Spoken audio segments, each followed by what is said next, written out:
Have you ever felt like a stranger in your own home?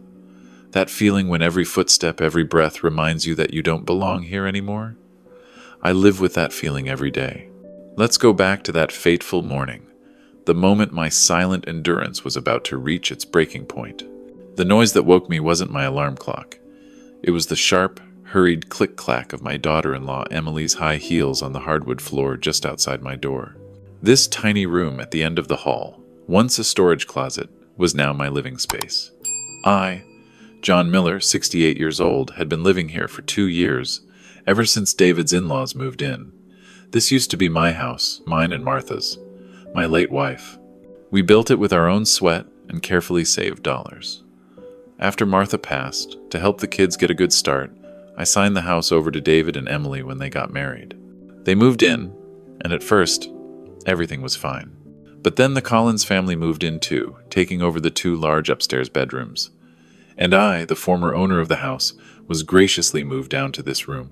I opened the door, and the smell of expensive perfume mixed with hairspray hit me in the face. The living room had been transformed into a first-class waiting lounge. Margaret Collins, David's mother-in-law, was sitting bolt upright on the sofa, glancing at my old leather armchair in the corner.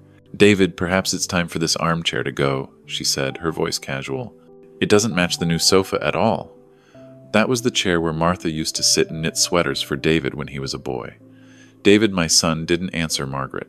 He was busy in front of the mirror, meticulously adjusting his Brioni tie to get the knot just perfect. He had an MBA from Kellogg, a career on a meteoric rise, and a quiet shame for his father, whose hands were calloused from 40 years of working on the docks. He turned to Emily, his tone a mix of tension and confidence, like a general reviewing a battle plan before a major engagement.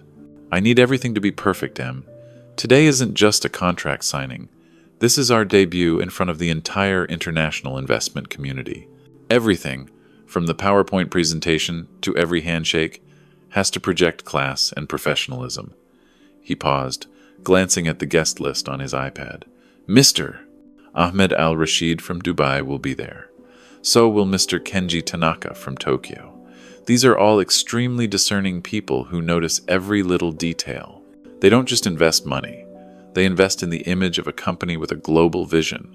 I can't have any slip-ups that make them think we're unprofessional or have an unsuitable background." That last part, an unsuitable background, he said, a little quieter. But his eyes unintentionally flickered toward my reflection in the mirror. A glance that lasted only a second, but it said everything. He wasn't just preparing for a meeting. He was preparing to perform a perfect version of himself, a version that had no room for a blue-collar father in an old flannel shirt. The reason I wasn't invited wasn't because I'd be bored, but because I was the slip-up he wanted to hide. His eyes passed over me, a quick, emotionless scan, merely to acknowledge my presence, before quickly looking away. Jason, my 8-year-old grandson, ran out of his room with a Lego spaceship in his hands. He rushed toward me, his eyes shining. "Grandpa, look! I just finished!" "Jason!" Emily called out sharply. Her voice wasn't harsh, but it was full of authority. "Come here to Mommy!" "Don't bother, Grandpa." The boy stopped in his tracks, looking at me with a confused expression. He obediently turned back and stood close to his mother's leg. They continued their discussion, dropping international names like playing cards. "Kenji Tanaka will sit next to William Johnson," David said, "and Hans Bauer needs to be near the lawyer." They were arranging a small universe, a universe in which there was no place for an old dock worker. My name was never mentioned. Finally, the preparations were complete. David walked over to me. He stood there, taller than me, his shadow falling over me. "Dad," he began, his voice trying to sound gentle and concerned. "Today, it'll be more comfortable for you at home. It's going to be very noisy, full of strangers talking about things you wouldn't be interested in." He paused for a moment, as if to give his words more weight. "I know you don't like crowded places. I'm doing this for your own good." A perfect lie. He didn't say the truth, that he was ashamed of me.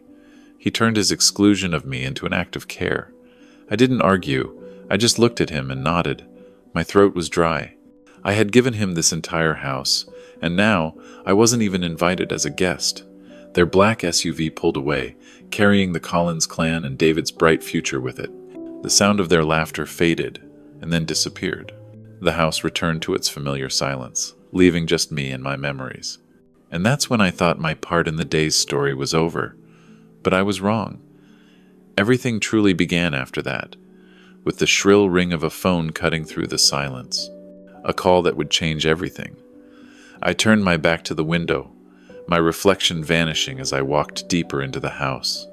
The silence crashed down, heavier and more suffocating than the earlier noise. The only sound was the steady ticking of the old grandfather clock my father had left me. I sat down in the armchair, looking at the cold cup of tea Emily had left behind. I was used to this silence. In the 2 years since the Collinses had moved in, I had learned to live like a shadow. In the beginning, when David first became successful, he would still come home and excitedly tell me about his contracts, his business trips. "See, Dad, I did it," he would often say, and his eyes then still held the pure pride of a child seeking his father's approval. I was proud of him too. Each of his successes was proof that my long, hard years at the docks hadn't been for nothing. For that pride, I accepted stepping back, accepted moving into the small room at the end of the hall. I thought it was the right thing to do, to give my son the space to build his own empire. But the greater his success, the wider the gap between us grew. David started using business terms I didn't understand. He started talking about golf courses and parties I was never invited to. The pride in his eyes was gradually replaced by pity, then by annoyance. He stopped telling me about his work. Instead, he started suggesting changes to my clothes, to my old pickup truck. The contempt didn't come all at once. It seeped in like a slow-acting poison. And I, wanting to preserve the peace of the small family he was trying to build, chose silence. I told myself that as long as he was happy, that was enough. The shrill ring of an iPhone cut through my thoughts. That modern, sharp sound didn't belong in my world. It was David's. I picked it up. The voice on the other end wasn't the calm tone of a CEO, but one of pure panic. "Dad, I'm in huge trouble. I left the blue folder on my desk in the study.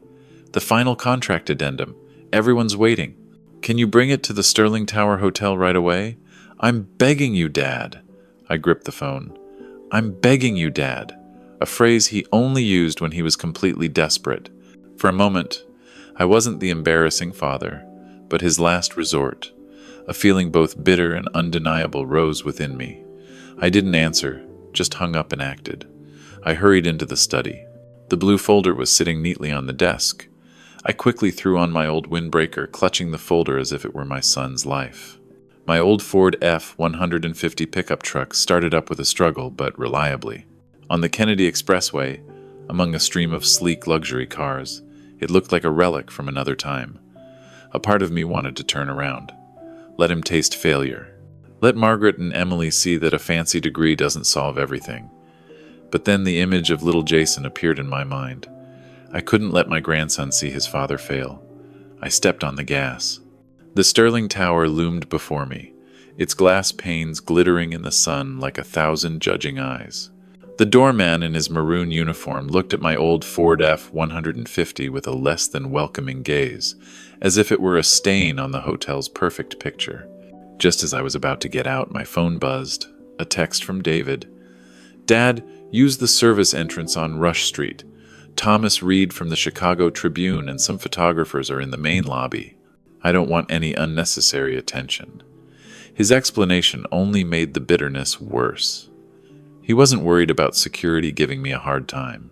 He was worried his rusty pickup truck and his old father would end up in a camera lens, ruining the perfect image of a young, successful CEO he was working so hard to build. I drove around back, into a cold concrete corridor under fluorescent lights. David was already there, pacing like a caged animal. His face was pale with anxiety. The moment he saw me, he rushed over. He snatched the folder from my hand, flipping through the pages to check it. I opened my mouth, about to ask if everything was okay, to offer a word of encouragement. "David, son," he cut me off, his eyes still glued to the documents. "Okay, this is it. Is everything in there?" He didn't let me finish. He didn't scold me, nor did he thank me properly. He just looked up, seeing me as a delivery guy who'd just completed his drop-off, and said in a hurried tone, as if my presence was suffocating him, "Thanks, Dad. You can go home. I'll call you later."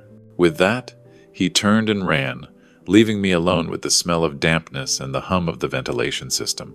He didn't even wait for me to say a word, didn't care that I had dropped everything to drive for over an hour to get here. I was just a solution to his problem. Problem solved. Solution no longer needed. I turned, my steps heavy. The feeling of being treated like an anonymous delivery man made my chest tighten. But just as I reached the door, a chaotic sound erupted from the direction of the conference room. Angry shouts, the sound of breaking glass. And amidst it all, a powerful, commanding voice roaring in the Gulf Arabic dialect I knew by heart. It was the voice of Ahmed al-Rashid. I froze. My old heart began to beat with a strong, decisive rhythm. Perhaps my stage wasn't on the speaker's podium, but right here, in the shadows of this hallway. My hand froze just as it touched the cold door handle of my pickup. I had been about to leave, to return to my familiar silence, but that angry roar in Arabic had stopped me. It wasn't just a shout. It was a language I understood better than my son's polite lies. I, John Miller, stood motionless in the cold service corridor. Ahmed al-Rashid's shouts echoed from the conference room, piercing through the steel doors, crystal clear. It wasn't just anger, it was the feeling of being insulted. I could hear the outrage in every syllable, a language I had learned from old sailors at the docks, over long nights drinking strong tea and listening to their stories about the sand dunes of their homeland. Through the slightly ajar service door I could hear everything, the sound of a hand slamming down on a wooden table. That was Mr. al-Rashid. "Hal had hamaza! Is this a joke? Do you people take us for fools?" It was immediately followed by the stuttering voice of a young man, undoubtedly the interpreter, Peter Clark. He was trying to translate, but was clearly losing his composure. "Sir," he's saying, "he's not pleased with the payment details." A completely flawed translation, capturing only the surface of the anger without understanding the root of the insult. Another, deeper voice interjected in Mandarin. That was Li Wei, the partner from China. I heard the discontent in his tone. And then the voice of Susan Lee, the female interpreter, trembled in response, translating clumsily, making the meaning vague and inaccurate. The crisis escalated. I caught snippets of German from Hans Bauer and French from Sophie Dubois. The collaborative atmosphere had shattered, replaced by suspicion and frustration. The bridges David had tried so hard to build were collapsing right before his eyes. Amidst the chaos, I heard my son's voice. He was still trying to maintain a professional veneer, but there was an undeniable tremor. "Ladies and gentlemen, please, let's remain calm. This is just a slight linguistic misunderstanding. Let's circle back to the core synergies. Those hollow corporate buzzwords, the words he learned from textbooks, were utterly useless against the real emotional storm unfolding. They only added fuel to the fire. Then I heard another voice, closer, whispered but sharp as a razor. It was Margaret Collins speaking to her daughter Emily. "See, he'll handle it. It's a good thing we didn't let that country bumpkin in here. It would have been a disaster if he were sitting at this table." Those words, though just a whisper, stabbed me like a knife. So, in their eyes, I wasn't just useless. I was a potential disaster. I stood there, my fist still clenched. I was witnessing the entire structure my son had painstakingly built begin to crumble. The contempt they had shown me for years was now coming back to swallow them whole. They were proud of their degrees, their elegance, but they were powerless against the most fundamental human barrier, communication. The patience I had held onto for years began to crack. Not because I wanted revenge, not because I wanted to prove myself, but because I couldn't stand by and watch my legacy David himself self-destruct out of arrogance and ignorance. These calloused hands had built his future. I couldn't let him tear it all down himself. The conflict reached its peak when I heard the sound of a chair being forcefully pushed back. A definitive sound. Ahmed al-Rashid had stood up, preparing to leave. It was the decisive moment. I took a deep breath, the cold air of the corridor filling my lungs. My calloused hand released the truck's door handle and instead gently pushed open the ajar service door. I took one step. From the darkness into the blinding light of the conference room, the heavy service door swung open, its creaking hinges sounding dry and out of place amidst the polite murmurs of the brightly lit conference room. The sound was like a scratch on a perfect piece of silk, and instantly, Everyone turned. I walked in, my old work boots making heavy, hesitant steps on the expensive Persian rug. Every step I took seemed wrong, misplaced in a forest of high-end Armani suits, silk ties, and sparkling cocktail dresses under the crystal chandeliers. I could feel dozens of pairs of eyes scrutinizing me, judging my frayed windbreaker, my faded khaki pants, and the weathered, wrinkled face of a working man. David saw me immediately. I watched his face cycle through a series of emotions in just a few seconds. First, utter shock, as if he couldn't believe his eyes. Then, the shock was quickly replaced by a deep red flush of anger and profound shame. He rushed toward me like a wounded animal, not to welcome me, but to stop a catastrophe. His hand, the hand of a CEO with long, clean fingers, gripped my elbow tightly. "What are you doing here?" His voice was choked, a strange mix of an angry growl and a panicked whisper. "Get out now, this is not your place." I saw more than just shame in his eyes. There was also raw fear, the fear of being exposed in front of his international partners, the very people he had tried to impress with his carefully calculated perfection. My appearance in this state was an undeniable crack in the proud fortress he had built. Emily, sitting next to her mother in the front row, quickly covered her mouth with her hand. Her eyes were wide with horror. She whispered, but in the sudden silence of the room, her words were loud enough to reach me. "Oh my God, how humiliating! Why would he show up now of all times?" Her mother, Margaret Collins, made no attempt to hide her feelings. She sat bolt upright, her icy gaze fixed on me, then turned to her son-in-law. She spoke, her voice sharp and loud enough for the entire front table to hear, like a command. "David, get him out of here. A shabbily dressed old man is going to make a scene." I took a deep breath, feeling the cold air from the air conditioner fill my lungs. I gently removed my son's hand from my elbow, a slow but firm gesture. I didn't look back at him, nor did I look at his wife's family. Instead, I turned directly toward the main table, where Ahmed al-Rashid was standing, his face rigid with anger. Amidst the disdainful looks, the whispers in various languages, and the judgmental silence, I spoke. My voice, accustomed to having to rise above the noise of machinery at the docks, came out clear and steady. "I understand you have a disagreement, and I can help." I paused for a moment, letting my words sink in. Then I continued, listing them off clearly. "I am fluent in 9 languages: Arabic, Mandarin, German, French, Spanish, Russian, Japanese, Italian, and Portuguese. I can clarify the translation issues that are causing this offense." A stunned silence fell over the room for about a second before it was broken by snickers. At first they were small chuckles, then louder laughs, openly mocking. Hans Bauer, the German partner, leaned over to the person next to him, half scornful, half incredulous. "Ein alter Mann, nun sprachen, das ist lächerlich." "An old man? 9 languages? That's ridiculous." Emily buried her face in her hands, her cheeks burning. She whispered to David, but deliberately loud enough for me to hear, like a final twist of the knife. "Please, get him out of here, before he completely humiliates us." David's patience finally snapped. He clenched his jaw and turned to me, his voice a hiss through gritted teeth, devoid of any affection. "Dad, you don't understand. This isn't the place for you to show off some useless party trick. You think knowing a few phrases is going to save this? This is a multi-million-dollar deal, not some bar at the docks. Go home, please." I was stunned. Any explanation seemed to be blocked by the wall of contempt now on full display. The hotel staff, following a discreet nod from Margaret, had moved forward a few steps. They stood there, young men in sharp uniforms, ready to escort me out like a troublemaker. In that magnificent room, I, the man who had sweated on the docks to raise his son, who had given him this very house, was suddenly an unwanted intruder being driven away. I wasn't David Miller's father, the talented CEO. I was just an old man in the way, an embarrassment that needed to be cleaned up. And I understood that this moment was about more than a mistranslated contract. This was my family's final judgment on my worth, and I knew I had only one chance to respond. The sound of the hotel staff's shoes was discreet but menacing on the thick velvet carpet.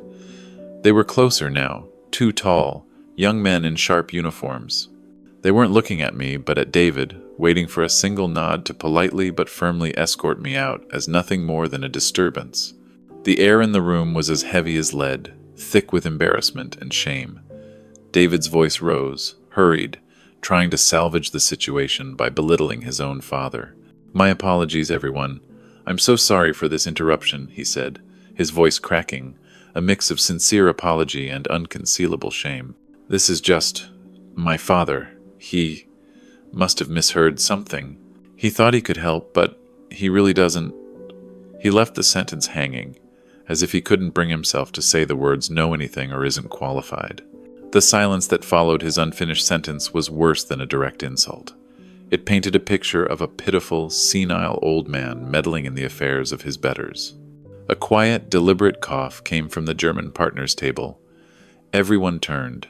It was Hans Bauer, a man in his 60s with meticulously combed salt and pepper hair and eyes as cold as steel. He crossed his arms over his chest, a gesture both defensive and challenging. He looked me up and down, assessing my windbreaker, my shoes, and then his gaze settled on my eyes. He spoke in German, slowly, enunciating every word, his voice devoid of emotion. "Wenn Sie wirklich so gut sind, wie Sie sagen, erklären Sie mir Klausel 7,2. If you are truly as good as you say, explain Clause 7.2 on liability. Your interpreter has made a complete mess of it." The room fell silent. This wasn't a question. It was a public humiliation, a trap being set. He didn't believe me, and he wanted to make a fool of me to vent his frustration over David's company's lack of professionalism. David was stunned. He never expected a key partner to directly participate in this shameful family drama. Emily whispered behind him, her voice trembling with panic. "My God, he's going to ruin everything! David, do something!" I didn't answer right away. I took a deep breath, closing my eyes for a second. The smell of expensive perfume and the cold air of the room disappeared. In their place, I smelled diesel fuel, sea salt, and cheap beer. I remembered the long evenings at the port of Chicago, sitting with German sailors in a grimy bar, learning the language word by word over beer bottles and the wrinkled old newspapers they brought from Hamburg. Then I looked up directly at Hans Bauer. I replied in fluent German, my voice raspy from disuse, but steady and without a hint of hesitation. "Herr Bauer, the problem isn't a bad translation. The problem is the fundamental difference between our two countries' legal systems. In the U.S., this clause is understood as limited liability, meaning the company is only responsible up to a certain limit. But in your law, it's closer to joint and several liability, a much stronger commitment. That is why the clause sounds so lax and disingenuous to your side." A moment of silence. Hans Bauer raised a single eyebrow. A spark of astonishment lit up his cold blue eyes. He hadn't expected an old man in work clothes to be able to analyze international contract law. He nodded, a sharp, meaningful nod. A murmur spread through the room. This time, it wasn't mockery, but amazed whispers. The two security guards who had been approaching me stopped, looking at each other in confusion. Immediately after, Sophie Dubois, the French partner, a woman with an elegant pearl necklace, leaned forward and asked, her voice sharp but curious, "And what about the confidentiality clause? Monsieur, did the translation mislead us into thinking David's company would have control over all of our proprietary information?" I turned to her, replying in perfect French, the language I had learned from the men who sailed wine freighters from Bordeaux. I explained the difference in the definition of trade secret between the two legal systems, emphasizing that the protection offered to them was actually stronger than what the translation conveyed. Madame Dubois blushed slightly, then gave a small nod, a reluctant but clear acknowledgement. By now, the room was no longer ridiculing me. They were testing me. Carlos Rivera, a boisterous Spaniard, asked a complex question about the payment schedule in Spanish. Elena Petrova, a Russian businesswoman, interjected with a question about logistics in Russian. Each time, I calmly responded in their own language. Each of my answers was like an invisible hammer blow, striking the wall of contempt the Collins family had built around me. I didn't look at David, but I could feel his astonishment. Every word I spoke was another crack in the fortress of arrogance he had built over the years. In the front row, Margaret Collins whispered to her daughter, this time not with arrogant certainty, but with unconcealable bewilderment. "It's not possible. He actually knows." Finally, silence fell once more. The questions had stopped. The initial contempt had completely vanished, replaced by a stunned, expectant quiet. And when Kenji Tanaka, the most discerning Japanese partner, who had been sitting silently and observing from the beginning, slowly stood up, I knew the real test was just beginning. I didn't answer David's incredulous question right away. Instead, I slowly walked to a nearby water station and poured myself a glass of water. My calloused, rough hands performed the simple action amidst the tense silence. That action, in its very calmness, seemed to be a statement in itself. I was not flustered. After taking a sip of water, I set the glass down and looked directly into David's eyes. My gaze wasn't one of anger, but of a deep sadness. "Do you think knowledge only exists in university lecture halls and framed diplomas, David?" My voice was calm, but every word carried the weight of decades. For 40 years at the Port of Chicago, I didn't just haul crates. The port was my university, and the people who came from all over the world were my professors. I glanced around the room. The expensive suits, the silk ties, the polished leather shoes.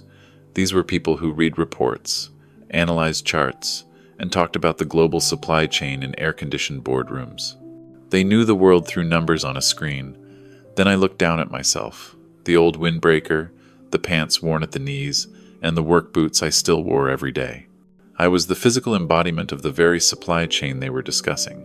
I had touched the crates from Germany, smelled the spices from Arabian ships, and felt the weight of rolled steel from Japan. I didn't read about the world. I lived in it. I didn't learn their languages from books, I continued. I learned from the stories they told on their breaks, from the newspapers they left behind. I learned German from the mechanics, Japanese from the supervisors, Arabic from the merchants. My tuition was paid in sweat and calluses. That's how I know 9 languages, David. Not by memorizing, by living them. The entire room listened. My short but sincere explanation was more convincing than any long-winded speech.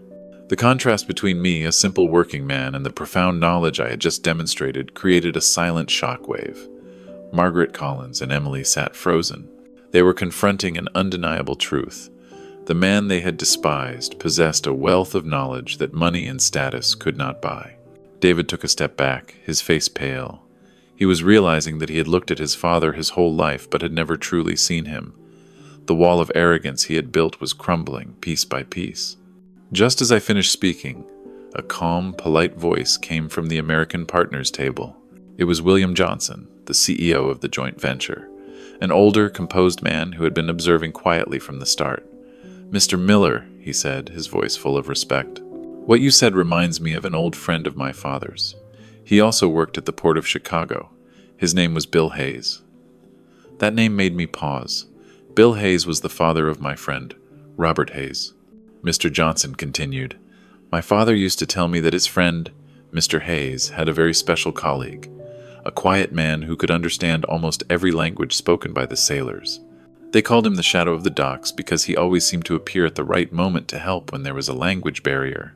My father always said that man was the real director of the port, even without a title." Mr. Johnson looked directly at me, a slight smile on his lips. "Was that you, Mr. Miller?" A powerful witness, a CEO who didn't even know me, had just indirectly confirmed my past through an old story. It was even more impactful than Robert's presence would have been. It connected my blue-collar world to their corporate world in the most unexpected way. Silence filled the room. Everyone understood. I wasn't just some guy who got lucky and picked up a few phrases. I was a quiet legend from the very place that was the lifeblood of this city. At that moment, Ahmed al-Rashid stood up. He took the microphone. He didn't look at David. He looked straight at me and said loudly, his voice echoing through the room, this time in English, "So, Mr. Miller, with that on-the-ground knowledge, can you tell us why the previous contract your son negotiated with our Middle Eastern partners failed so miserably? I believe you know the answer." Everyone, especially David, held their breath. A business secret, a failure David had always hidden, was about to be exposed right here. David panicked. I saw beads of sweat on his forehead, ruining the perfect image he had worked so hard to create. He quickly stepped forward, trying to regain control. His voice trembled. "Mr. al-Rashid, that matter. was likely just a textual misunderstanding. We can discuss it later. For now, we should focus on... But Mr. Al-Rashid raised his hand, a firm and powerful gesture that silenced him. For the first time in his career, perhaps for the first time in his life, my son was unceremoniously pushed out of the spotlight. He stood there, his mouth still slightly open, but no words came out. I slowly stood up. Every joint in my old body seemed to creak, but I stood tall. My heart pounded against my ribs, but my voice when I spoke was clear and steady. I began in Arabic, directly addressing Mr. Al-Rashid's question in his own language as a sign of respect. Sir, that deal did not fail because of the numbers on a page. Then I switched to English so the entire room could understand. My voice resonated, filling the silence. It failed because of a lack of respect. It failed because a small difference in language created a chasm in culture. The translation turned a standard legal term, limited liability, into a phrase that meant, we will not be responsible, or to put it simply, we wash our hands of it. In Middle Eastern business culture, where a man's honor and his word are more important than any contract, that wasn't just a mistake, it was an insult. The room was dead silent. I could hear the hum of the air conditioning. A few people in the crowd nodded slowly. They were experienced business people. They knew I was right. They knew international business wasn't just about numbers. It was about understanding people. But David couldn't accept it. This truth meant admitting his own failure wasn't due to circumstances, but to his own ignorance and arrogance. His face flushed with anger and humiliation. He lost his polished demeanor completely. He roared, pointing a finger at me. What the hell do you know? You're just an old longshoreman. All you've ever known is crates and ropes. His words were like a knife, not only stabbing me, but also exposing his own desperation. He was trying to drag me down to save himself. I looked him straight in the eye. I didn't shout back. I just spoke, my voice calm but heavy, each word like a stone. That's right, David. I am a longshoreman. But in 40 years on those docks, I heard thousands of stories, in dozens of languages. I learned something that no school can teach you. The most important thing in business isn't a slick PowerPoint or a fancy tie. It's respecting people. It's knowing how to listen to what isn't being said.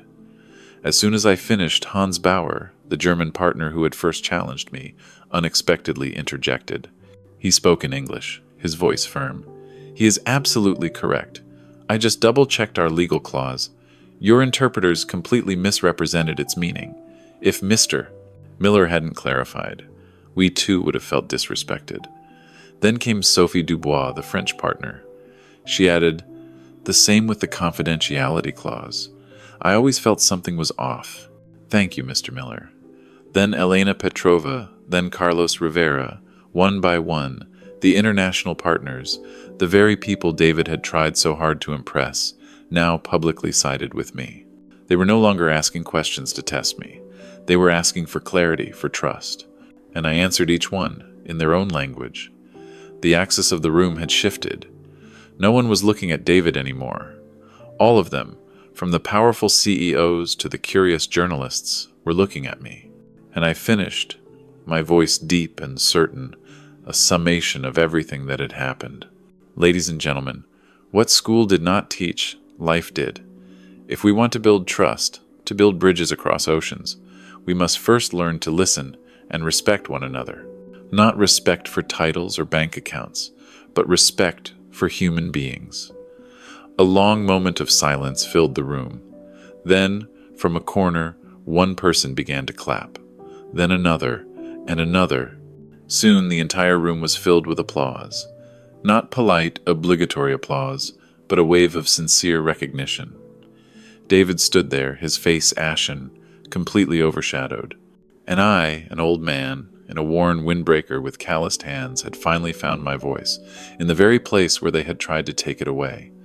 The air in the conference room was still heavy after the applause died down. The clapping hadn't been explosive like in a stadium, but scattered and slow. Each clap was like a heavy drop of water falling into a glass, powerful enough to shatter the wall of silence that had surrounded me for so many years. I sat down in a nearby chair, the slow movement of an old man. But I didn't lower my head. My stooped shoulders, so used to carrying heavy sacks at the port, suddenly felt light. I didn't need to say another word.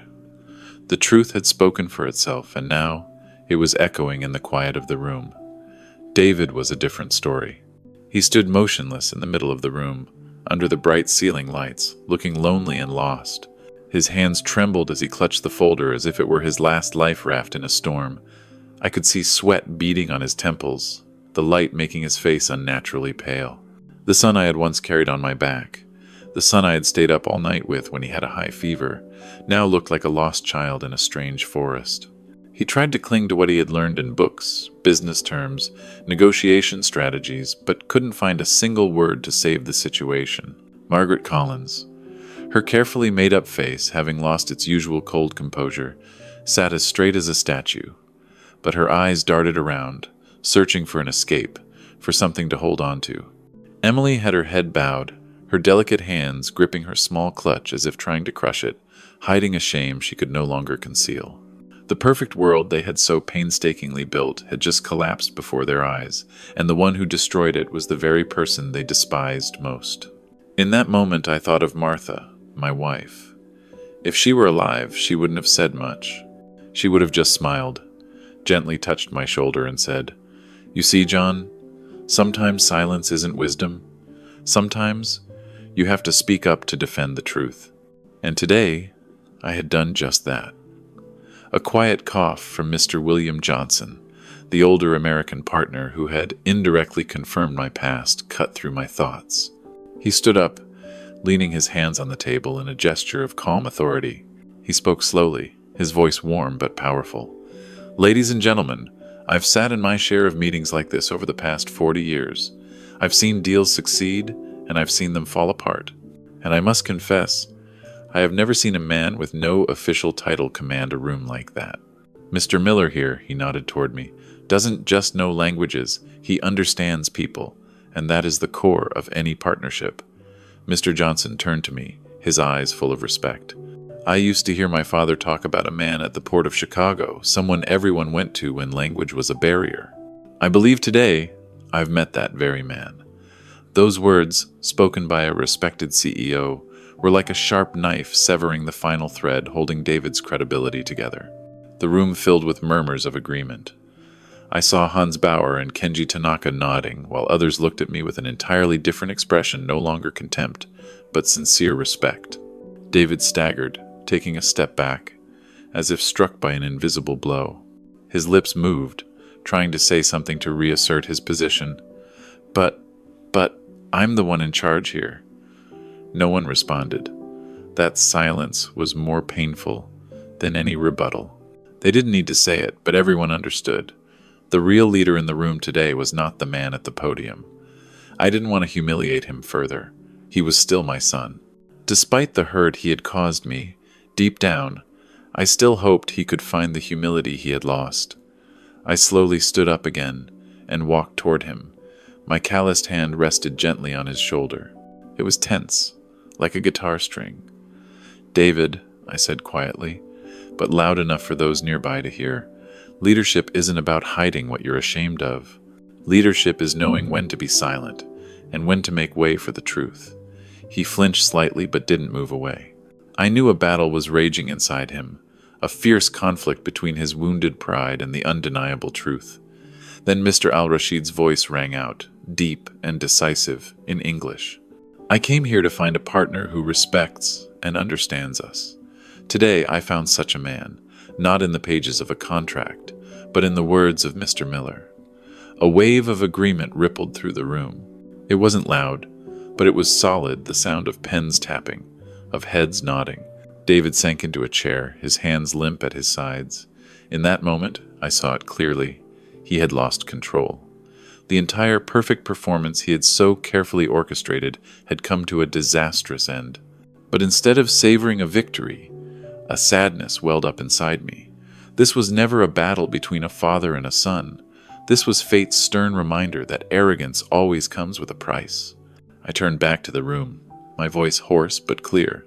"Ladies and gentlemen, I didn't come here to take credit from my son. I just didn't want to see the work of an entire team fall apart over a misunderstanding.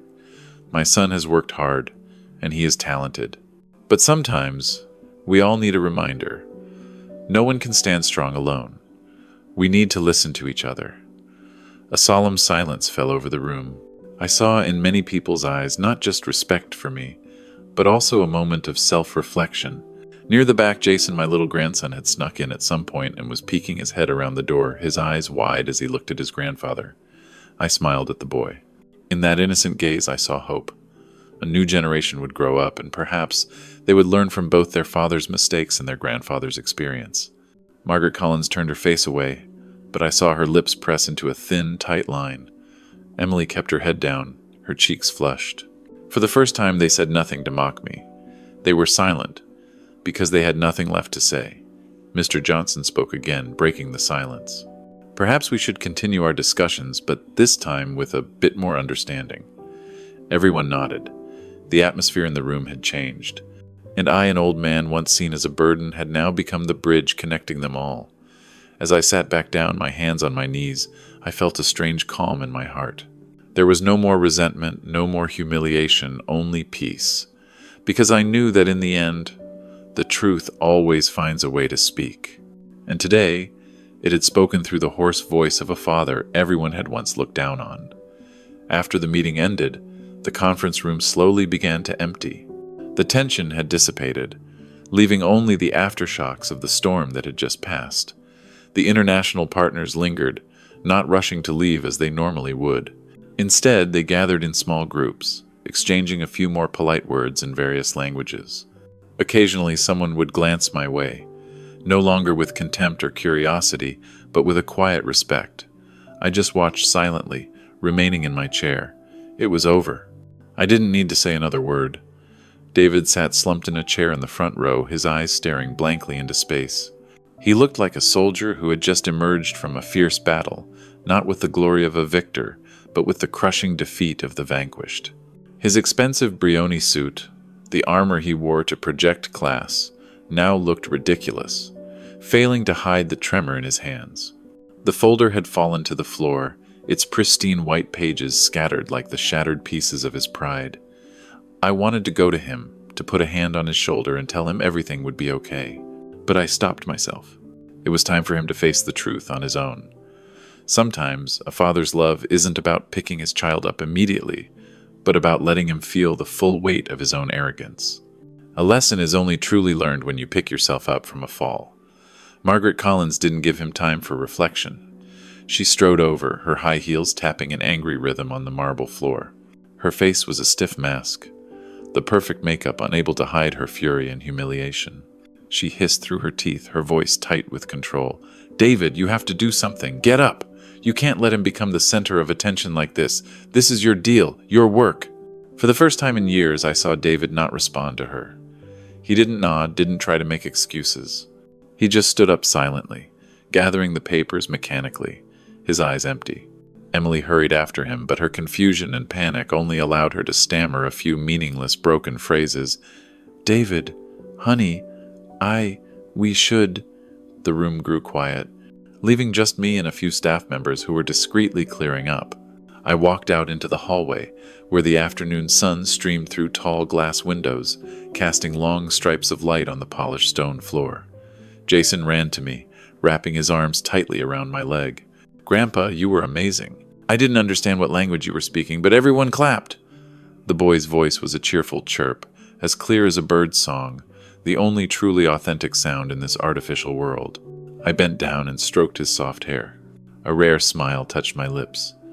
"Grandson, I was just telling the truth, and the truth doesn't need any makeup." Just then, David walked out of the room. His face was gaunt, but his eyes no longer held anger, but a mixture of fear and confusion. He looked around, saw Jason hugging me, and his expression softened. A flicker of pain crossed his eyes, the pain of a father realizing he had missed something important. "Dad," he called, his voice hoarse, almost a whisper. "We need to talk." I nodded. We stepped out onto a small balcony behind the conference hall, a place for those seeking a bit of fresh air.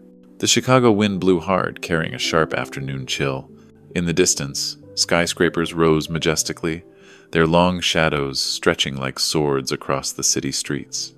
David leaned against the cold metal railing, silent for a long time. He looked down at the bustling traffic below, the cars looking like tiny toys. Then he sighed, a heavy, ragged breath. His voice was choked. "You embarrassed me in front of everyone." I looked him straight in the eye. "No, David, your own pride embarrassed you. I only said what needed to be said to save you from an even bigger mistake." He turned away, avoiding my gaze, staring into the empty space. "You don't understand. I've spent my whole life building this image. A young, powerful, professional CEO. I can't let anyone see where I really come from."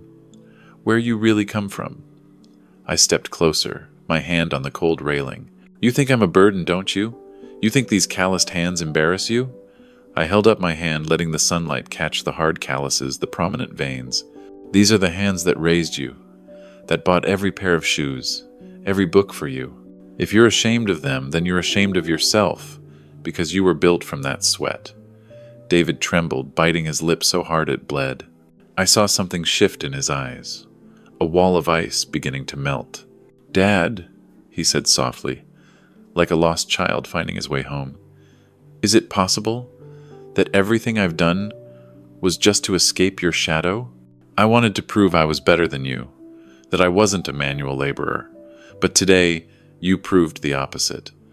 I shook my head, my voice slow, without a trace of smugness. "No, David, I was never competing with you. A real father just wants his son to be happy. But you forgot that happiness can't be bought with contracts or praise. It comes from honesty, from mutual respect. I never wanted you to be like me, but I always hoped you would never forget where you came from." The wind blew harder, carrying the distant sound of a ship's horn, a familiar sound that reminded me of the docks. I closed my eyes for a moment, then opened them to see David still trembling, but now a tear had formed in his eye, the first tear I had seen from him since he was a little boy. "Dad!" His voice broke. "I was wrong." I was silent. Sometimes, an apology doesn't need to be long.